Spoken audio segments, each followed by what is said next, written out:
She was already halfway up my porch steps when I opened the door, clipboard in hand, bright red lipstick, and that kind of smile people wear when they're about to lie through their teeth. "Hi there," she chirped. "You must be the owner of Lot 47. Great news, we're doing a community-wide lakefront guest event this weekend, and we'll need your property unlocked by Friday." I blinked. "Excuse me?" She didn't miss a beat. "Your cabin. Just for overflow guest use. We've had a huge response this year, and well, the community lodge is full. It's only fair everyone contributes." Let me be clear, this woman was a complete stranger. And she was standing on my private porch, talking like she had the deed in her purse. "I think you're confused," I said, stepping out to block her view inside. "This isn't part of your HOA. "Oh, we know," she said brightly. "But the boundary lines are fluid. Besides, it's for the greater good." Her name was Beverly Trask, newly elected HOA President of Clearwater Shores, and apparently self-anointed Queen of the Lake. I'd heard her name once before, from a neighbor who warned me she was the kind of person who thought rules were weapons and friendliness was a trap. I'd owned the cabin for nearly 3 years. It sat just outside the official HOA boundaries, on a piece of inherited land my grandfather had bought back in the 60s, long before Clearwater Shores even existed. I wasn't part of their meetings, didn't pay dues, and had no intention of ever getting involved. That cabin was where I went to breathe, to think, to escape. Apparently, Beverly had other plans. She pointed to her clipboard, tapping it like a TV infomercial host. "You've got a perfect setup: fire pit, water access, 2 sleeping lofts, even a canoe. I've already marked you as confirmed." I laughed. "Not the polite kind. The kind that says you're kidding me, right? You can unconfirm that." "No." Her smile cracked just slightly. I took a step forward and kept my voice even. "This is private land. I've never agreed to participate in anything. If you or anyone else sets foot on my property without permission, it's trespassing. And that's not negotiable." For a few seconds, her eyes narrowed. Something flickered behind her expression, annoyance, maybe even disbelief.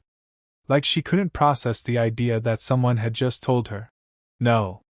Then she stepped back and said, almost sweetly, "Well, I hope you'll reconsider. The community always notices who's willing to contribute." With that vague threat, she turned and walked down my steps, heels clicking against the wood like punctuation marks. I stood there for a moment, letting the stillness settle back around me. The lake shimmered behind the trees. A breeze rustled the pines. But the peace didn't feel the same anymore. Something had shifted. And I had the sinking feeling that Beverly Trask wasn't going to take no for an answer. I didn't see Beverly for the next 2 days, but the silence didn't feel like peace. It felt like plotting. Like a pause between chess moves.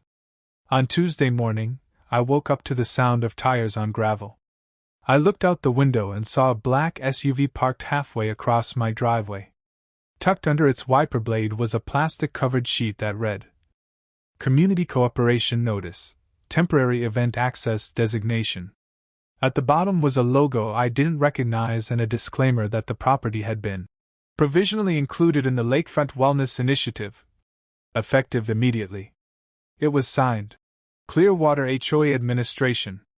I stared at the document for a moment, then checked my watch. 6:43 a.m. Too early for nonsense, and yet here we were. I took the paper down and brought it inside. The logo was suspiciously pixelated, and the signature, if you could call it that, was just a scribble. No printed name, no board contact, and definitely no legal grounding. It was a joke. But the problem was, some people take jokes seriously, especially when they're wearing a badge of authority, even a fake one. That afternoon, I found a laminated flyer taped to the community bulletin board near the trailhead. It listed available amenities for the upcoming Clearwater Retreat weekend, including, to my disbelief, private cabin lounge and lake access suite, Lot 47. My lot. My cabin. Without my permission. It didn't take long to confirm my worst suspicion. That night, I searched the usual vacation rental apps, and there it was. Serenity Cove Cabin, hosted by HOA Management. 3-night minimum, $350 per night, glowing description, even bullet points, fire pit, dock access, secluded, perfect for groups. The photos were mine, ripped straight from my old social media posts. One of them was a shot of me holding a fish with the caption cropped out. I took screenshots. Dozens. Every angle, every listing detail, even the listing ID. Then I opened a new folder on my laptop and labeled it simply, Evidence. On Wednesday, a new paper appeared taped to my mailbox in bright orange ink.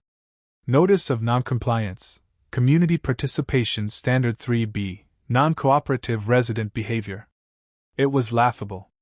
I wasn't under their jurisdiction. My property had never been subject to HOA regulation. County lines had made that clear since the neighborhood was developed. Still, the warning was printed on thick stock paper, designed to look official. It wouldn't fool the zoning office, but it might fool a guest, or a nosy neighbor. Later that evening, I heard footsteps in the brush behind my property. I turned off the porch light and watched from inside. 2 people, wearing dark hoodies and carrying what looked like measuring tape, were moving along my back fence line. They weren't loud. They weren't careless. They knew exactly what they were looking for. I stayed quiet and let the cameras do their work. I'd installed a few trail cams last summer for wildlife. Now they had a much different purpose.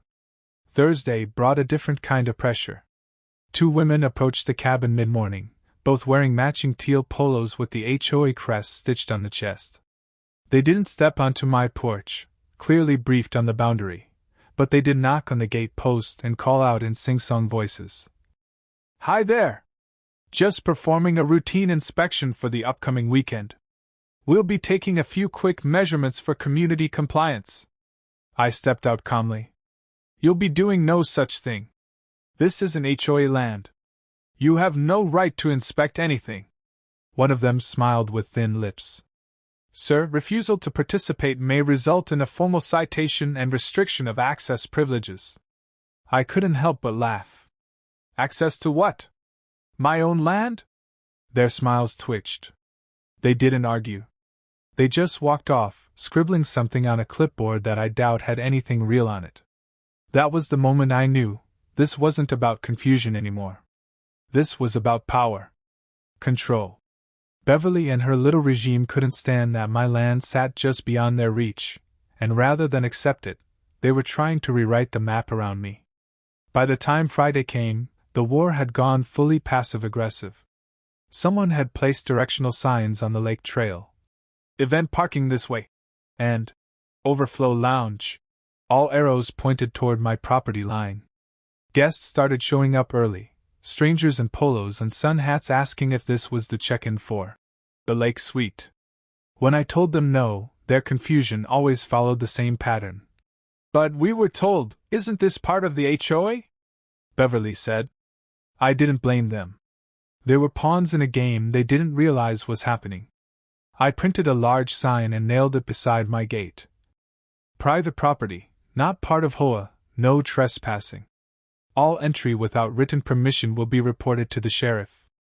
By sunset, the laminated retreat flyers had disappeared from the bulletin board, replaced instead with a new HOA notice stating that certain community members had chosen to opt out of this year's cooperative wellness program and would not be participating in the shared vision. I was named only as Property 47, non-compliant. It was meant to shame me, meant to isolate me. Instead, it confirmed something important.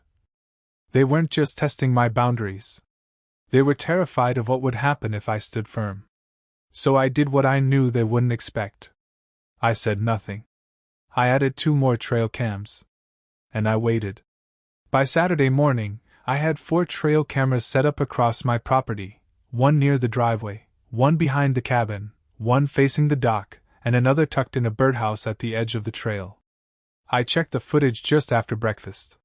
Sure enough, 2:17 a.m., flashlight beams flickered near the southern fence line. A figure crouched, holding something that looked suspiciously like spray paint. At 2:20 a fresh HOA access point sign appeared on a post that hadn't been there the day before.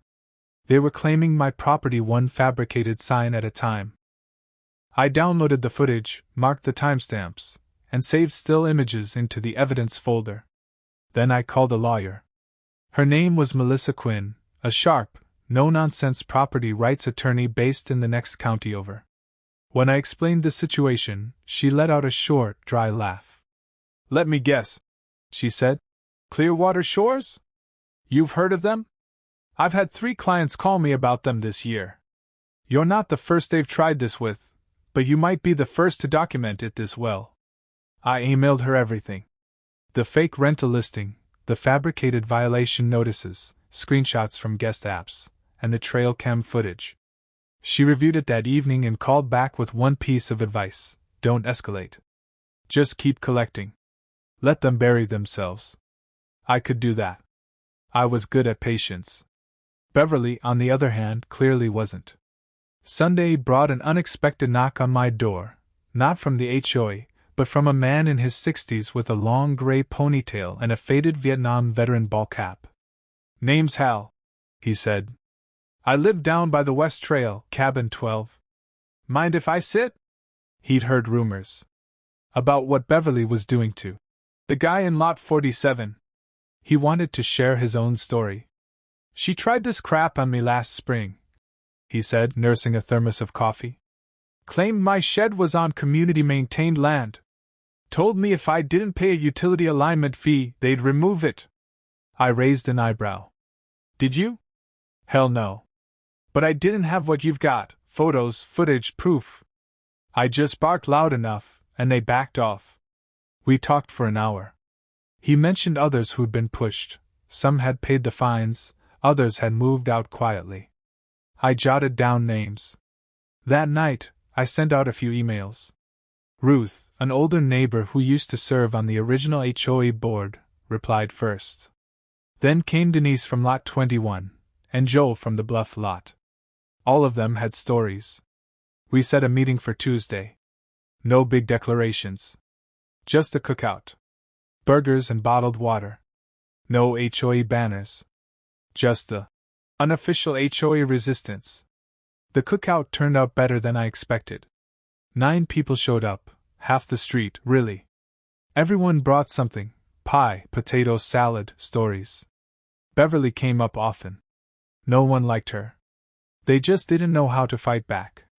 Denise had once been fined $200 for improper lawn ornament placement, after putting out a small memorial flag for her husband. Joel said Beverly rewrote the minutes from a board vote that went against her and made it disappear from the public record. But what struck me most was that none of them had ever talked to each other about it before. Beverly had isolated everyone. Her control relied on silence. Now, that silence was cracking. Real quick, if you've ever dealt with a neighbor who thought your land was theirs, comment number 1. Hal raised his beer and said, "To locked gates and bad neighbors who finally meet their match." We all clinked cans.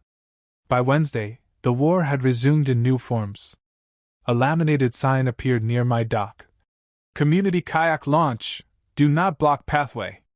The wording was careful, passive, but the implication was direct. Melissa, my lawyer, said not to remove it yet. The more they post, the better. It proves intent. Just 8, document and store. That same day, I found a new flyer circulating in town. A community bulletin claiming a lakefront improvement grant had been approved, which included enhanced accessibility at shared cabin facilities. I knew what that meant. So I did something I hadn't done before. I stopped by the county records office. It took half an hour of digging, but the zoning map was crystal clear. My property was designated as private rural residential, not under HOA jurisdiction. The original deed showed the same. I asked for 3 certified copies. On my way out, the clerk, an older gentleman with thick glasses, said, "You're not the first to check this. A woman came by last week asking for parcel reclassification forms. Left pretty upset when she didn't get what she wanted." "Red blazer?" I asked.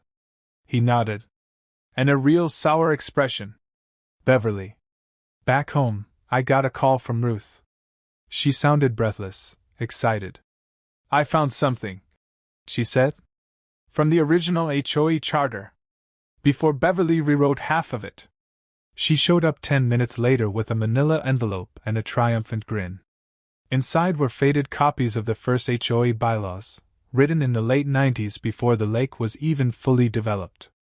Clause 4.3b stood out like a beacon. Should any acting president be found to have engaged in personal profiteering through misrepresentation of community assets, the board shall convene for a vote of removal, provided documentation and member testimony are submitted. We had the documentation. We had the testimony. We just needed the right moment. That weekend, I printed everything: full-color photos, trail cam stills, certified zoning maps, copies of the fake listings, the charter clause. I organized it into a binder labeled HOA Abuse, Clearwater Shores. Then I locked it in my cabin safe and made 2 digital backups, one on a thumb drive, one in cloud storage. It felt like preparing for war. But not with guns or shouting. With evidence. With truth. With patience. I knew Beverly was pushing harder because she knew she was losing ground. That made her dangerous. But it also meant her mask was slipping. Sooner or later, she'd make a mistake. And when she did, I'd be ready. The day Beverly's plan imploded started deceptively calm. Saturday morning. Sky clear, lake smooth as glass. The only sound was the distant clatter of folding tables being set up at the public dock area. I watched from the porch, arms crossed, coffee in hand. The event had a name now, Clearwater Unity Weekend, and it came with all the theatrics: banners, lanterns, speaker systems, a catered lunch truck that barely fit the trail. I stayed on my side of the line, where the ground was quieter, and the laws were still in effect. By 10 a.m., SUVs began pulling in. Guests spilled out in linen shirts and plastic lanyards with printed names. A few waved awkwardly at my cabin before quickly pretending not to see it. Others stared openly, squinting toward the porch, no doubt comparing my very real structure to the fake pictures they'd been sold. At 10:43, the first knock came. A woman in her 40s stood at my front gate, holding a printed reservation. She smiled apologetically and asked if this was Serenity Cove. It's private property, I said calmly. And it's not for rent. Her smile faded. But I paid. Through the HOA. They said it was cleared for the event. No one cleared anything with me. She stood frozen for a beat. Then, looking genuinely embarrassed, she handed me the printout, confirmation email, payment receipt, and even a line that read, verified by HOA management, cabin lounge and overnight option, 2 nights. My address was listed. My name wasn't. Would you be willing to write a statement about this? I asked gently. She hesitated, then nodded. I just want my money back. This doesn't feel right. I offered her a water bottle and a seat on the front step. She declined and returned to the event, visibly shaken. By noon, it was happening over and over. 4 more guests. All carrying paperwork with my address. All had wired money to a third party who claimed to be coordinating overflow stays on behalf of the HOA. None had any idea they'd been duped. And none were happy. One woman pulled out her phone and snapped a picture of the locked gate. Another took a video of my sign. They're gonna hear about this, she muttered. Back at the event grounds, the mood had shifted. The music kept playing, but the energy had soured. People whispered in groups. Some guests packed up early. Others confronted the HOA volunteers, who deflected, stalled, or vanished entirely. Beverly was nowhere in sight. Until 2:17 p.m., when she reappeared near the speaker table with her usual breezy smile and a fresh clipboard. But her voice was tighter. She was working damage control, fast-talking to guests, gesturing vaguely toward the lake like that would explain the locked door. And then, the post went up. The first woman, let's call her Jackie, posted her story in the Clearwater Shores community group on social media. Included were screenshots of the listing, her payment, and a video clip of my gate with the words, "They promised us this cabin. It was a scam." The comments exploded. Some in disbelief. Some furious. Some validating. Others chimed in, "Same thing happened to me. I was told we'd have private access too." Beverly said it was all arranged. The damage was done. I stayed out of it. No need to say a word. I just added Jackie's screenshots to my binder. At 3:41, a sheriff's cruiser rolled up. Not the guy from weeks ago, the one Beverly called. This was someone new. Serious posture. Not interested in neighborly misunderstanding. He asked if he could speak with me. I invited him inside. I laid out the evidence: physical, digital, legal. Melissa had prepared a summary letter. I gave him a copy. He nodded, took notes, and reviewed the guest statements I'd printed. Then he leaned back and said, "This looks like fraud. If these folks file complaints, this doesn't stay internal." Outside, the last of the party guests were leaving. Beverly stood near the dock, arms crossed, lips tight. One of her volunteers was rolling up a banner. Another dumped unused ice into the grass. No one clapped. No one stayed behind. Clearwater Unity Weekend had ended in quiet chaos. And my cabin door? Still locked. If that takedown felt satisfying, hit the like button and share this with someone who needs a win today. By Monday morning, the Clearwater Shores Facebook group was a wildfire. Screenshots flew faster than Beverly could delete them. Guests from the failed lakefront retreat posted their receipts, their photos of the locked cabin, their frustration. But it wasn't just the scam, they started talking about everything. The fake violations. The fines. The intimidation. And people listened. Tuesday evening, an emergency HOA board meeting was announced. It would be open to concerned parties. I showed up 15 minutes early, with Ruth at my side, her briefcase in one hand and a folder of yellowing HOA documents in the other. She wore a linen suit like it was armor and gave me a nod that said, "Let's finish this." The small community center room filled quickly. More than 24 residents crammed into plastic chairs, some standing in the back. A few of the retreat guests had shown up too, still angry, still ready to speak. Beverly sat at the head of the long folding table, face drawn, lipstick faded. She looked like someone trying not to flinch before impact. The board began with formalities. Then they opened the floor. I stepped forward and placed my binder down with a soft thunk. "I'd like to submit documentation regarding fraudulent use of private property, falsified communications, and unauthorized financial activity conducted under HOA branding." I opened the binder and walked them through the contents: photos of signs posted on my land, trail cam footage, printed guest confirmations, screenshots of the fake listing. I finished by reading Clause 4.3b from the original bylaws Ruth had recovered. Should any acting president be found to have engaged in personal profiteering through misrepresentation of community assets, the board shall convene for a vote of removal. Then Jackie, the first scammed guest, stood up. She held her phone with both hands, voice shaking but clear. "She told me the cabin was included.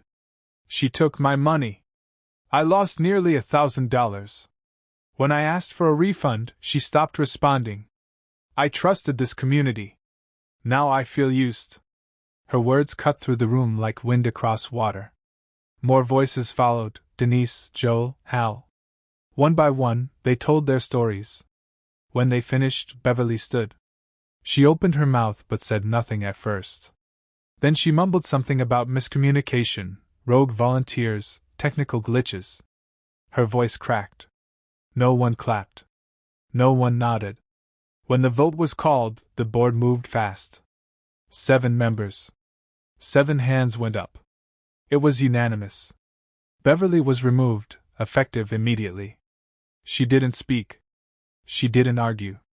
She just gathered her clipboard, her purse, and walked out, shoulders stiff, jaw locked. It was quiet for a long moment after the door closed. Then Ruth exhaled softly and smiled. What followed over the next few weeks wasn't loud or dramatic. It was better. Wind chimes returned to porches. Picnic tables were painted again, some in cheerful yellows and blues. The ridiculous lawn gnome ban was quietly lifted. A family that had stopped hosting cookouts held one again. I got an invite. So did Ruth. So did Hal. The HOA board, now under new leadership, sent out a message promising transparency, fairness, and a reset. And in an unexpected twist, they asked if I'd serve as a liaison for non-HOA landowners bordering the lake. At first I laughed. Then I considered it. Maybe it wasn't about power. It was about making sure no one like Beverly held it again unchecked. So I said yes. At the next meeting, I sat at the table, not across from the board, but beside it. People greeted me with nods. Some even thanked me. That was enough. One quiet Thursday, a package arrived. It was the wooden sign I had commissioned weeks before, back when the gate was still being violated and my peace still under siege. I opened it on the porch and smiled. It was hand-carved oak, smooth and sturdy, with the words, "Private property, unlocked only for friends." I hung it near the gatepost, just above a flower bed Ruth helped me replant. It wasn't meant to warn. It was meant to remind. That kindness is not weakness. That boundaries are healthy. That locked doors can protect more than just wood and nails. They can protect peace. As summer wound down, the lake returned to what it had once been, a place of still mornings, soft evenings, and neighbors who waved instead of watched. Kids rode bikes past my drive without hesitation. One boy even asked if he could fish from the corner of my dock. "Go ahead," I said. "Just don't leave hooks in the wood." He grinned and ran off. One evening, I sat by the fire pit, alone, quiet, content. The stars shimmered on the lake's surface. Somewhere, a guitar strummed faintly from another cabin. The porch light was off. The gate was closed. But for the first time in months, the windows were open. And I slept like I used to. Love watching HOA Karens get exposed? Hit subscribe. More stories drop daily.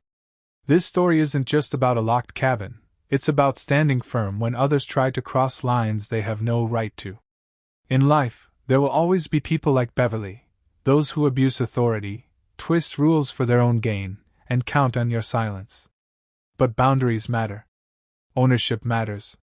And so does truth. The lesson here is simple but powerful. You don't need to shout to be heard. You don't need to fight with fists to win a battle. Sometimes, the most effective resistance is quiet, lawful, and backed by evidence.